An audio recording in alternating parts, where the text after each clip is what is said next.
ఓకేనా?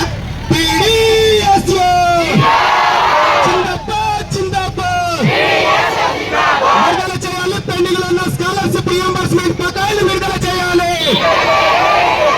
నడిపించాలి. మన గ్రామాలకు విద్యార్థుల సంఖ్యకు అనుగుణంగా ఆర్టీసీ బస్సులు నడిపించాలి. ప్రతి గ్రామానికి ఆర్టీసీ బస్సులు నడిపించాలి.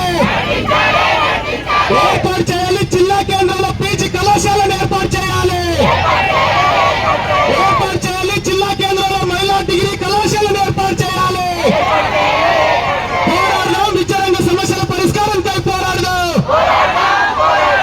విద్యార్థి మిత్రులారా, ఇందాక అన్నవాళ్ళు చాలా విషయాలు చెప్పారు. మనం మన క్లాస్ రూమ్లను పరిష్కరించి వందలాది మంది వేలాది మంది విద్యార్థులుగా ర్యాలీగా మనం కలెక్టర్ దాకా వచ్చి ఉన్నాం.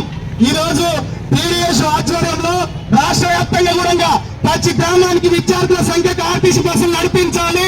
ప్రతి విద్యార్థికి ఫ్రీ బస్ పాసులు ఇవ్వాలి. పెండింగ్ లో ఉన్న స్కాలర్షిప్ రియంబర్స్మెంట్ బకాయిలు వెంటనే విడుదల చేయాలి.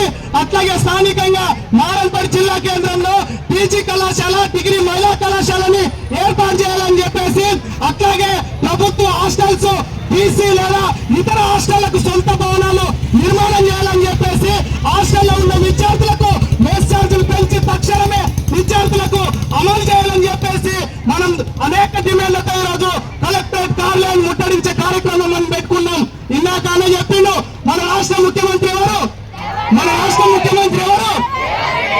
గతంలో ఎవరు? 10 ఏళ్ళు కేసీఆర్, ఇప్పుడు రేవంత్ రెడ్డి.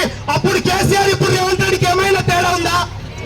ఒక్కసారి మీరు ఆలోచన చేయండి. విద్యార్థులు మనం ఆలోచన చేయాలి. అప్పుడున్న కేసీఆర్ కి ఇప్పుడున్న రేవంత్ రెడ్డికి ఏమైనా తేడా ఉందా? ఆయన ఏమన్నాడు? అప్పుడు తెలంగాణ రాష్ట్రం కోసం 1300 మంది విద్యార్థులు ప్రాణ బలిదానం చేస్తే ఈ రాష్ట్రానికి నేను